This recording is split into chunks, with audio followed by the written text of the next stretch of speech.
Hola, ¿qué tal? Buenas noches, encantados de encontrarnos con ustedes en esta jornada de martes. A estas horas en el Generalife está a punto de tener lugar uno de los conciertos de la temporada con el mítico Bob Dylan, que en tan solo 30 minutos vendía las 1.500 localidades que tiene el auditorio al aire libre del Generalife. Una cita verdaderamente espectacular. Esta jornada, la de hoy, es la jornada en la que 6.000 chicos y chicas de Granada se han presentado al primer ejercicio de selectividad. Seguro que les va a ir muy bien. Como les decíamos ayer, el porcentaje de aprobados suele superar el 90% en las últimas convocatorias.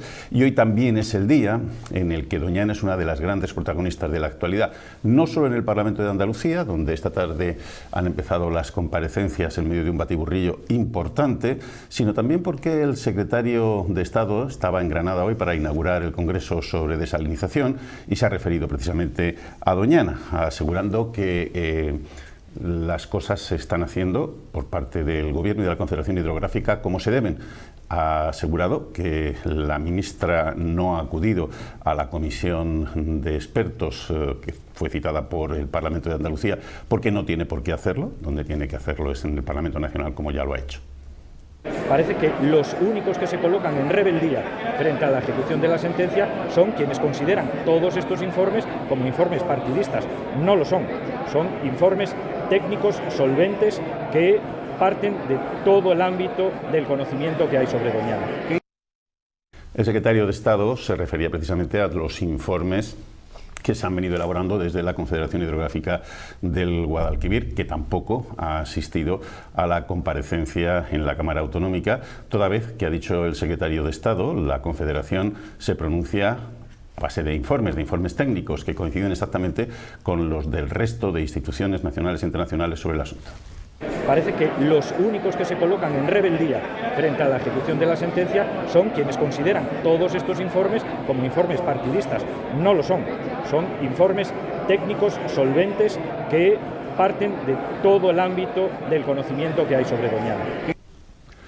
Se ha referido el secretario de Estado a las obras del desglosado 9 de Rules, con el que comenzarán por fin, esperemos que sea pronto, las canalizaciones de la presa, y ha asegurado que está prácticamente todo listo para que la firma se produzca y en el momento que ésta esté se empiecen a licitar los proyectos, recordando no obstante que desde marzo la Junta de Andalucía se comprometió a asumir el 20% del importe de esa inversión, pero que todavía eso no se ha hecho efectivo, no ha firmado el documento. No obstante, considera que eso se va a producir y que en cualquier caso el proyecto no se va a ver sometido a ningún tipo de avatar político derivado de las elecciones del próximo día 23. En el Consejo de Administración del mes de junio, de mayo, que celebró Aquaes, la sociedad estatal, ya se anticipó el procedimiento de licitación, pero que tiene que formalizarse una vez esté firmado con la Junta de Andalucía. A partir de ahí es un procedimiento administrativo que en nada resulta afectado por una convocatoria electoral. El secretario de Estado ha hecho estas declaraciones en el transcurso de la inauguración del Congreso de la Sociedad Española de Desalación y Reutilización, un punto de encuentro nacional entre diferentes profesionales del sector donde se van a presentar las últimas novedades y que está teniendo lugar desde esta mañana en Granada. La tecnología puede ayudarnos a poner en marcha un mecanismo de adaptación a los escenarios de cambio climático, pero teniendo en cuenta que lo principal siempre es la capacidad que tengamos como sociedad de utilizar el agua de forma adecuada, ahorrando pérdida de consumo, poniendo al máximo nuestra capacidad de eficiencia, de manera que perdamos el mínimo de agua posible. La Junta de Andalucía busca también desde hoy familias para 300 niños en acogida. Un escenario que se trata ni más ni menos que de abrir la puerta de nuestros hogares a los chicos y chicas que más lo necesitan. La campaña que se ha presentado esta mañana es de ámbito regional y lleva por título Acoger, Alentar, Colaborar, da mucho. es una forma de poder ofrecer una alternativa familiar a los más de 2.200 menores andaluces tutelados por la Junta de Andalucía que están en centros de protección. El director general de la Infancia, Adolescencia y Juventud, José Moracobo, ha hecho un llamamiento a la solidaridad de las familias para dar un hogar a estos niños y poder darles el calor que no encuentran en el centro de menores. Según datos de la Consejería de Granada, se necesitan especialmente familias para urgencia temporal y familias especializadas que puedan dar respuesta a menores con necesidades especiales y grupos de hermanos y hermanas. En toda Andalucía, más del 50% de estos chicos, de 5.000 que tenemos, ya se encuentran en familia, pero necesitamos más. Entonces, de aquí un llamamiento a toda la sociedad andaluza, que es solidaria por naturaleza, que necesitamos familias que den el paso, que abran el corazón, que abran su casa para estos chicos y estas chicas y darles la oportunidad de vivir, bueno, pues esa experiencia que todos sabemos que como una familia no hay nada, ¿no? Bueno, pues estos son algunos de los asuntos destacados de la actualidad de esta jornada de martes. Para comentar estos y otros, tenemos en esta mesa de debate a Jesús Di Manuel. Buenos días, buenas noches, Jesús. Buenas noches. A Juan García Montero. Buenas noches, bienvenido. César Girón, encantado. Vamos a empezar. Juan, vamos a empezar contigo por aquello de la selectividad, que bueno, es un trago para quien la tiene que pasar, todos lo recordamos de alguna forma. Siempre intentamos tranquilizar a los chicos y chicas diciendo, oye, se viene demostrando a través de los años que el porcentaje de aprobados es un porcentaje muy alto, pero bueno, en cualquier caso no hay quien les quite el pellizco de jugarse su futuro en 2-3 días, ¿no? Pues sí, eso es verdad, ¿no? Y lo vivo como director de un colegio mayor universitario y como padre de una chica que, bueno, pues está en esa situación, en esa tesitura.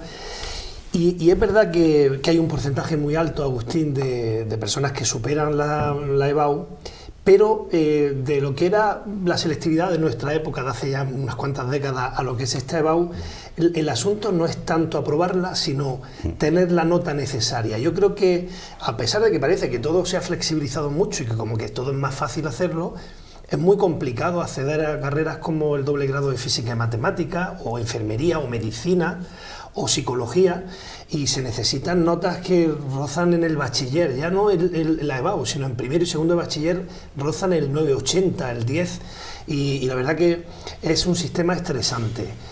Afortunadamente se llenan prácticamente o se cubren prácticamente el 100% de las plazas de la Universidad de Granada, porque es una universidad de prestigio, pero yo creo que esta reflexión que hacemos en el entorno granadino lo podríamos exportar también a la Universidad de Sevilla, a la Universidad de Salamanca o a las distintas universidades de Madrid, donde bueno, pues se vienen a cubrir buena parte de las plazas, sobre todo en determinadas carreras, y bueno, pues la verdad que es un momento complicado, un momento difícil, y bueno, pienso que todavía tenemos que darle la vuelta de alguna manera para intentar organizar mejor el plan universitario general, que no está mal, pero que para poder abordar la posibilidad de que cada uno pudiese estudiar aquellas carreras que realmente quisiera, bueno, pues que se diera de alguna manera un poco más objetiva y no con la frialdad solamente de una prueba como esta. César.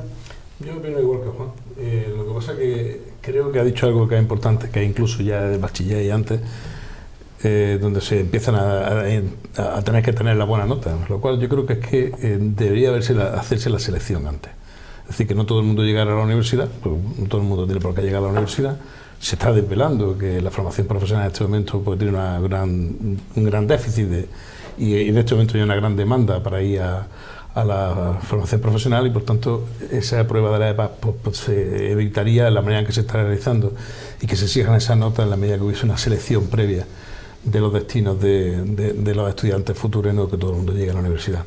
Bueno, es algo que tiene que superarse y todos lo hemos pasado de una manera u otra. Siempre ha habido niveles de corte para determinadas carreras que han sido elevados y ahora, bueno, pues ahora para asistir un momento que, habiendo incluso más universidades y habiendo muchas más disciplinas, pues sin embargo existen problemas pues, en las carreras tradicionales como son medicina, ingeniería, en fin, y ello. Pero estoy de acuerdo con lo que ha dicho Juan. Jesús. Sí, efectivamente aquí la mayor dificultad no está tanto en aprobar, porque como decías, pues aprueba la gran mayoría, ¿no? El problema está en que, como ya han dicho mis compañeros, se exigen notas que no todo el mundo puede alcanzar y eso es lo que genera angustia. Todos pasamos por ahí, yo también tengo un hijo que está estos días en ese trance, ¿no?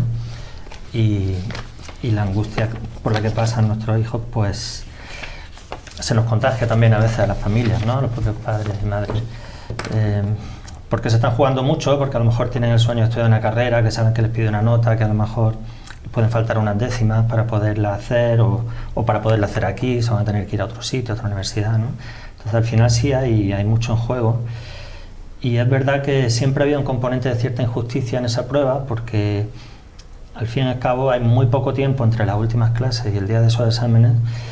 En muchas asignaturas los alumnos se examinan por parciales trimestrales y de pronto en cuestión de una semana, 10 días, tienen que repasar la materia entera que han visto desde septiembre hasta junio y no les da tiempo con todas las asignaturas, ¿no? Entonces yo lo recuerdo al principio como una losa, es decir, ¿por dónde empiezo ahora, no? Con todo lo que tengo que estudiar de tan poco tiempo, ¿por dónde empiezo? Y bueno, pues en esa situación están los chavales que muchas veces ya se han examinado de lo mismo y el único sentido que pueda tener esta prueba de alguna forma es rectificar ciertos sesgos que pueda haber en determinados centros donde pues, por criterios comerciales se inflen las notas y esto iguala a todos, pero al mismo tiempo puede corregir injusticias por un lado pero generar otras porque un alumno que haya ido muy bien durante todos sus estudios puede tener un mal día o tener un mal día en una prueba y por unas décimas se ve penalizado, ¿no? A la hora de poder elegir una carrera. Nuestras pruebas han existido, yo creo que siempre, porque hace bastante tiempo era el examen de Estado, en el que una vez que se terminaba el bachiller había una prueba de toda la materia y de todo el conocimiento de todos los cursos anteriores. Después fue un curso que se llamaba preuniversitario, que fue de una dureza importante. Después fue el COU con la selectividad, ahora la EBAU. Pero estamos escuchando quejas bastante razonadas sobre la disparidad de los contenidos de la EBAU en diferentes comunidades autónomas. Y de alguna manera diciendo que habría que darle una vuelta en pro de la igualdad de todos los chicos y chicas, para que la EBAU fuera una prueba de carácter nacional. Totalmente de acuerdo, Agustín, y con lo que ha dicho Jesús también, es decir, eso es verdad, incluso en fecha. Uno se examina una semana, otro se examina otra semana, con lo cual unos tienen más tiempo para estudiar que otros, y en unas comunidades autónomas se valora de una manera, en otras comunidades autónomas se valora de otra. Y ahí hay un problema bastante serio porque al final estamos haciendo una selección de personas que van a competir en un ámbito que es el ámbito universal del Estado universitario español, es decir, hay una plataforma que es Distrito Único Universitario y una vez que uno se termina de examinar de la EBAU, la nota sale y a través de esa plataforma tú, no que te vayas a matricular en la Universidad de Granada, tú solicitas que quieres estudiar Derecho en Granada, en Pamplona, en Málaga y en Sevilla, y en función de la nota y en función de pues todo ese reparto general con esas valoraciones que se hacen en cada punto de una manera distinta, pues por un orden exclusivamente de la cifra de la nota, pues puedes acceder a una universidad y a otra. Y también quería decir que, y estoy muy de acuerdo con él, que es muy injusto que en ese proceso en el que se empieza a valorar desde primero de bachiller para determinadas carreras que necesitan prácticamente un 14, un 13,75, en algunos centros, en función de lo que vaya a querer uno estudiar, te valoran de una manera o de otra, y en otro centro a lo mejor con un mismo nivel académico uno puede tener un 7 y el otro puede tener un 10, porque ese centro predispone el sacar una buena nota por las circunstancias que sean. Entonces, eso creo que no es muy justo del todo. Y habría, por último, y con esto termina Agustín, habría que intentar incorporar algunos elementos para buscar el perfil del mejor estudiante de Derecho, de Medicina, de Farmacia o de Ciencias Económicas, por cuestiones que no fueran solamente de nota, es decir, por algún test psicológico, alguna predisposición, alguna capacidad especial, porque yo lo veo en mi colegio mayor de chicos que van a estudiar medicina y que de pronto alguien se corta un dedo, sale sangre y se marea y ni se gana el sueño. Es decir, esa persona difícilmente podrá ser un gran médico, se podrá dedicar a la investigación médica, pero no podrá estar dando unos puntos en un momento dado en una urgencia. Yo creo que he puesto ese ejemplo por decir algo así un poco disparatado, pero habría que buscar algunas cuestiones que nos ayudaran a llevar a los mejores para hacer esa carrera. Algunos llegan allí queriendo ser arquitectos porque su sueño han jugado mucho con el Ensín Castillo o con el Tente y después se encuentran que la carrera de arquitectura es otra cosa completamente distinta y fracasan de manera estrepitosa. O sea que pienso que habría que buscar algunos argumentos más objetivos. Sí, vuelvo a estar de acuerdo con Juan. Yo creo que falla el sistema de evaluación público-privada. Es decir, en el ámbito de la enseñanza media, existe entre la concertada y la pública la disparidad enorme a la evaluación pública y la evaluación privada. Es mucho más dura la evaluación pública que la evaluación privada, donde se pasa bastante más la mano. Después llega la prueba de la EVA y entonces existe mayor dificultad para aquellos que vienen de la enseñanza privada, en la mayoría de las ocasiones, para superar la prueba de la EVA, aunque la supere todo el mundo, pero sin embargo vienen condicionados por las notas que son mejores en lo privado. Creo que lo que sería necesario es establecer un sistema de evaluación único para todo el Estado. Es decir, lo que pasa con los MIR. El que es MIR se examina igual en La Coruña que en Almería, exactamente igual. Y por tanto, no entiendo por qué la EVA no se hace de la misma manera. Los doctores tiene la Iglesia, pero yo creo que esas protestas son fundadas y en cualquier caso se exige más en algunos sitios que en otros. Y por tanto, bueno, pues debería de solventarse, como también ha puesto de manifiesto Juan.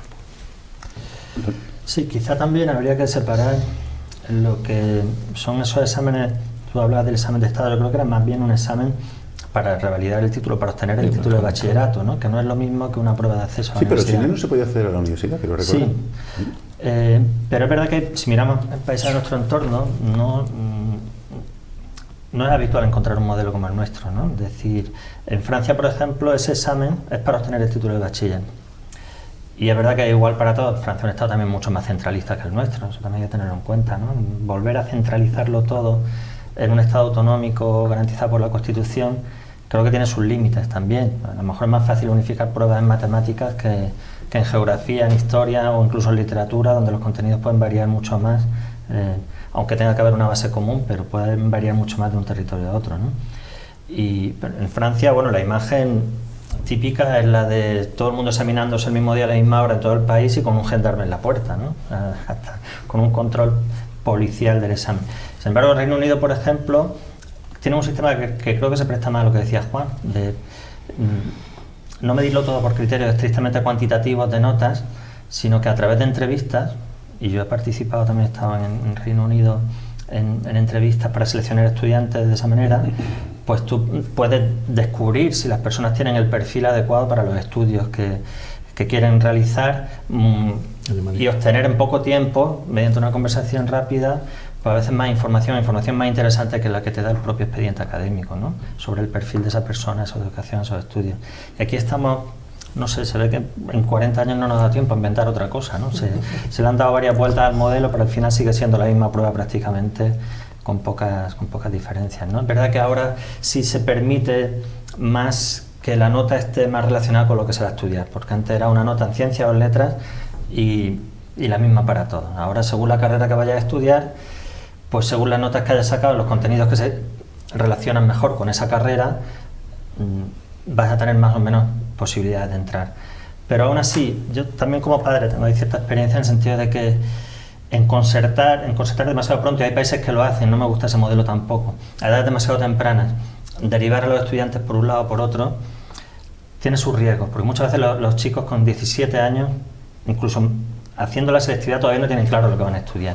Si tú a los 16 ya les has marcado un camino y luego no hay pasarelas para cambiar de opinión fácilmente, pues no creo que sea tampoco el mejor sistema. Y en ese sentido, a veces ellos han elegido una asignatura, luego quieren estudiar otra cosa, se encuentran con que lo que habían estudiado no les abre el camino para la carrera que quieren estudiar. Sí, pero fijaros que hay una cosa, yo lo veo mucho allí, y es que este sistema lo tenemos tan dentro de nosotros que muchas veces los chiquillos dicen, bueno, yo estudiaré a lo que me llegue la nota.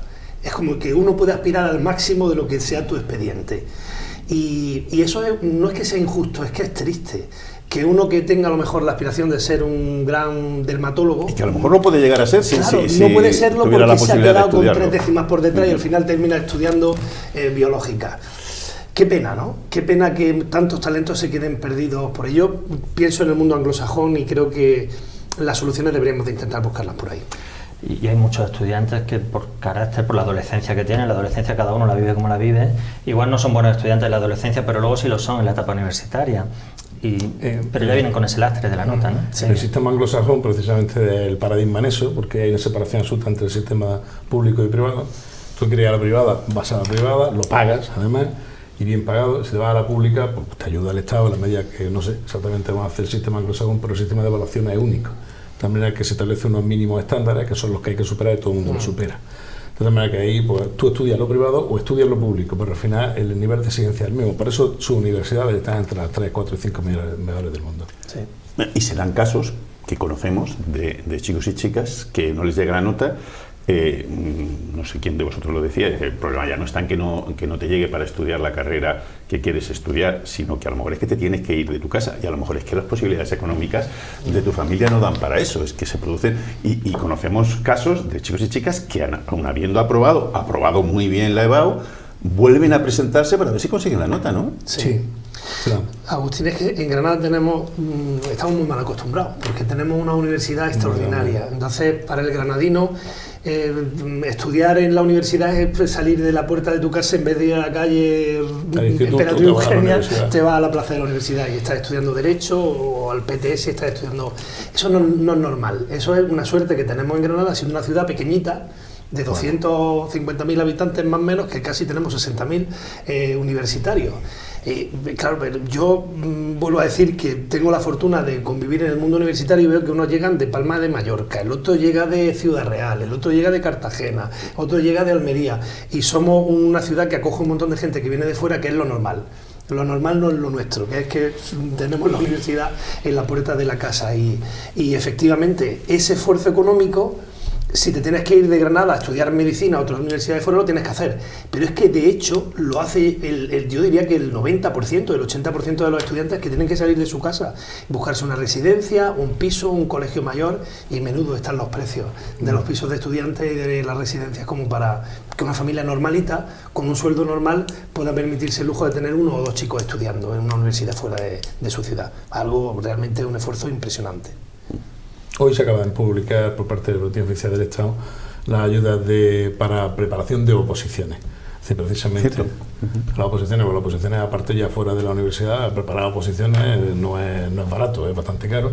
Si uno se dedica a preparar las oposiciones de las elevadas, de cualquier disciplina, pero yo en cualquier caso las de Derecho, las que conozco, abogados del Estado, registradores, notarios, eso es un pico. Aunque las notarías y los registradores últimamente, yo creo que con bastante vergüenza torera, pues no cobran por preparar, tampoco en alguna otra, pero la verdad es que hay gente que es que no puede preparar ya la oposición, es decir, que la carrera pagas tu tasa universitaria y te mantiene en un piso, pues la oposición es bastante complicada.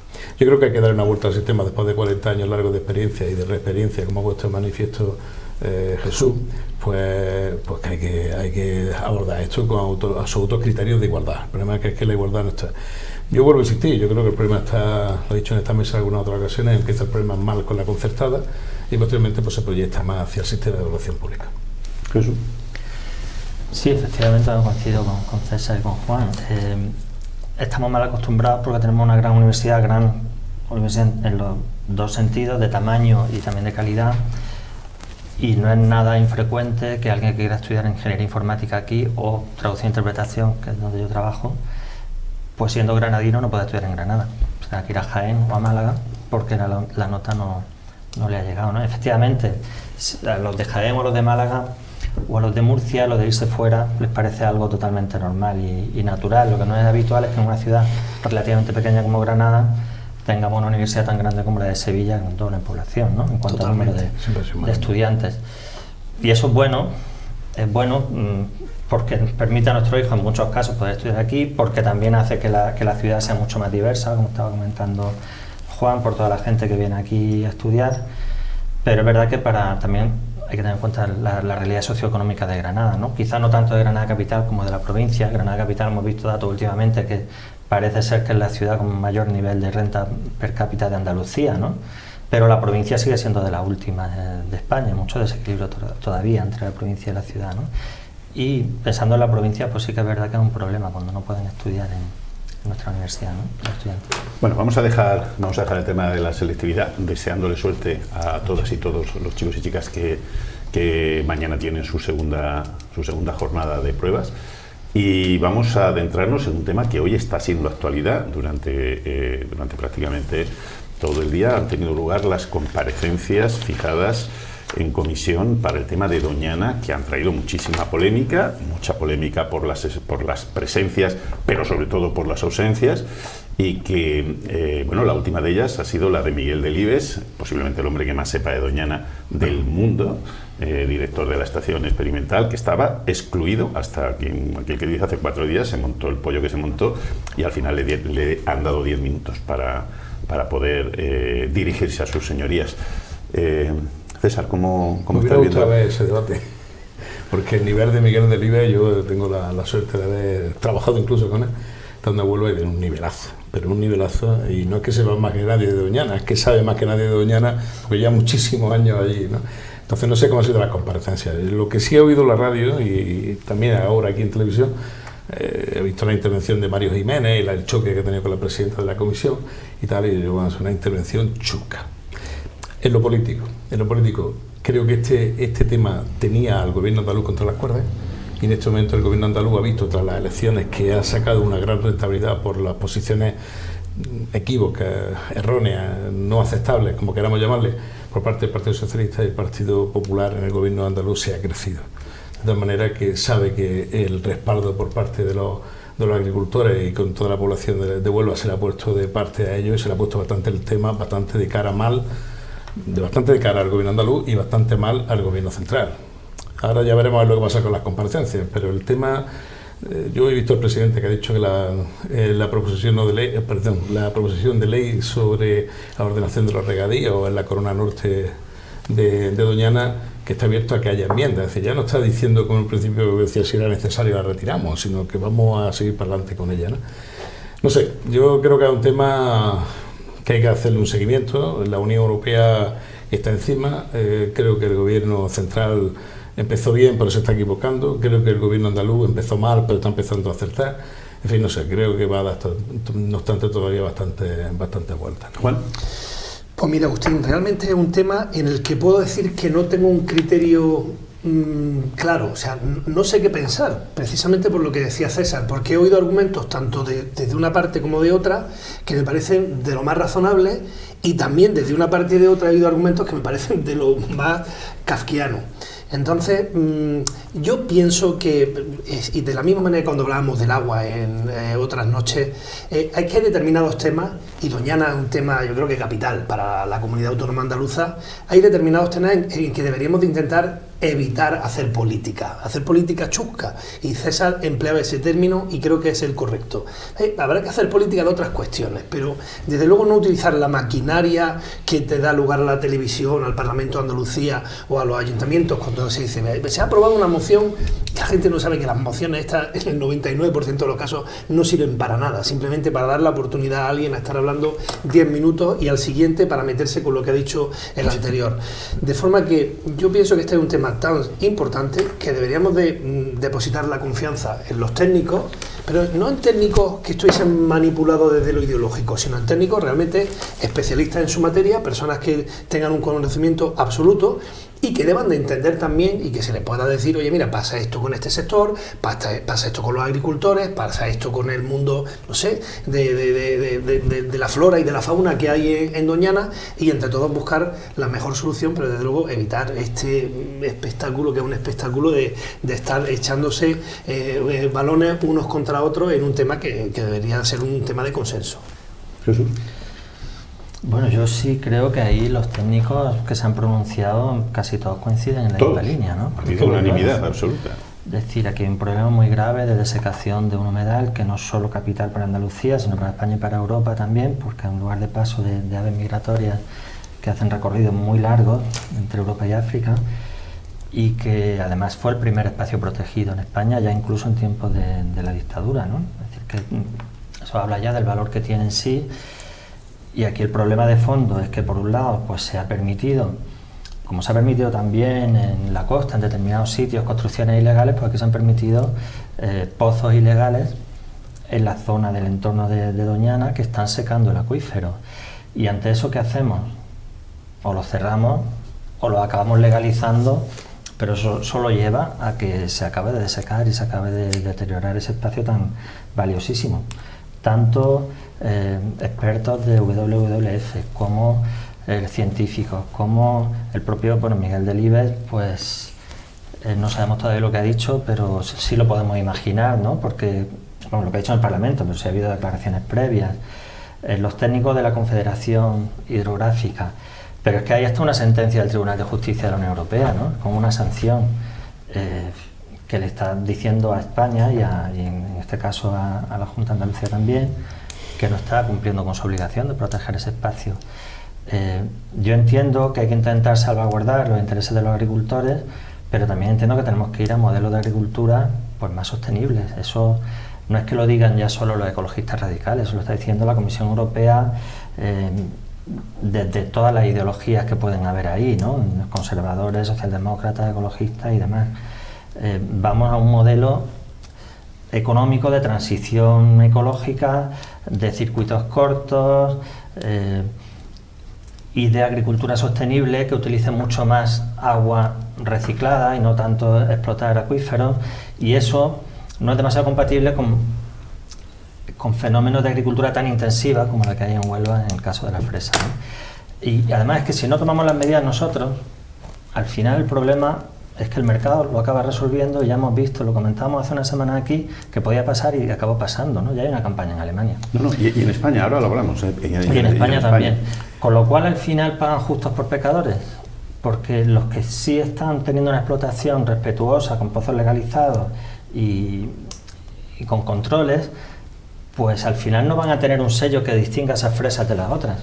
O a lo mejor habría que crearlo, ¿no? Porque ya hay sellos para todo hoy en día. Pero ahora habría que tener un sello que garantice, porque sin esos sellos al final el boicot va a ser generalizado y se va a hundir el sector entero. Esa fresa no se puede mantener solo con consumo de españoles. Y españoles ya están diciendo también que en esas condiciones, mientras eso no se aclare, no van a seguir consumiendo la fresa de Huelva. Entonces, yo creo que es un tema suficientemente serio como para que no pensemos siempre que se soluciona legalizándolo todo y permitiendo pues el laissez-faire, laissez-passer del libre mercado de ultranza, ¿no? Sí, que quería apuntar algo que, sí, al hilo de lo que ha dicho Juan y que no había caído.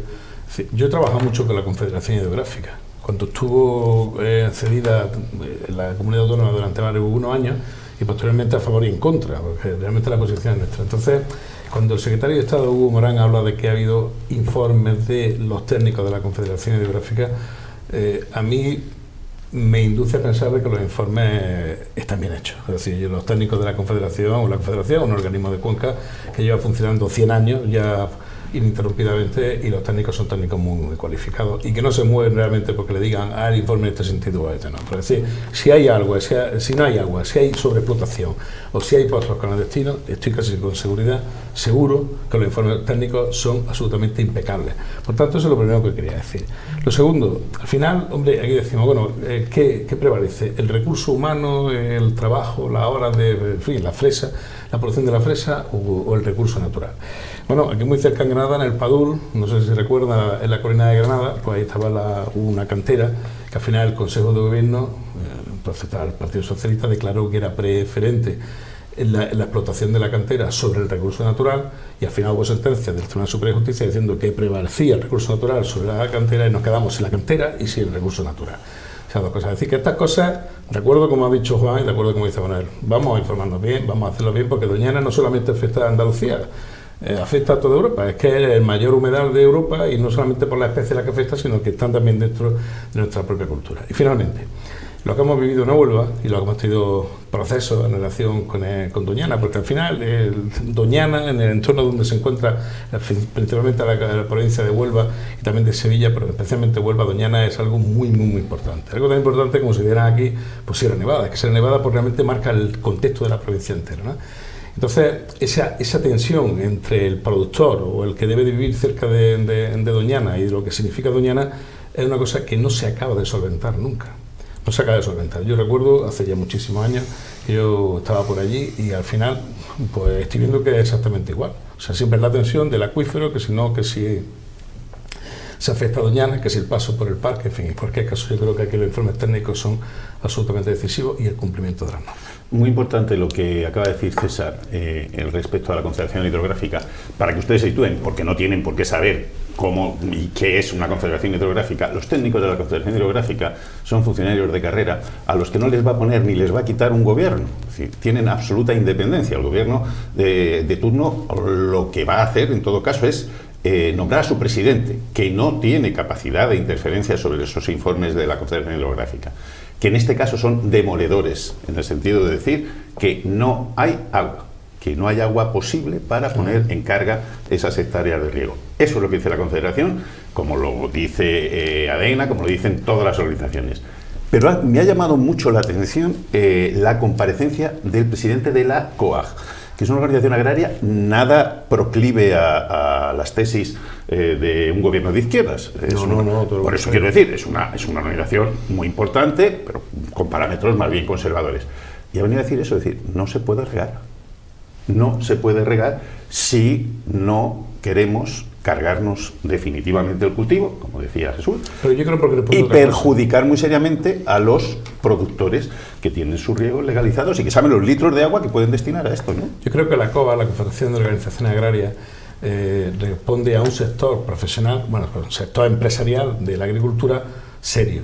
Y es lo que decía Manuel, decía, aquellos que están cumpliendo con la norma, están regando con agua con la que se puede regar, que cumplen con la norma sobre regadío y tal, pues se van a ver perjudicados por algo que es una realidad. O sea, la existencia de pozos ilegales, no solamente en el entorno de Doñana, aquí, en toda Andalucía, en toda España. Entonces, pues se mira para los lados, después están los pueblos que pueden permitirse no tener esos pozos, pero los alcaldes van y apoyan, porque, en fin, ya sabemos cómo se configuran estas cosas, ¿no?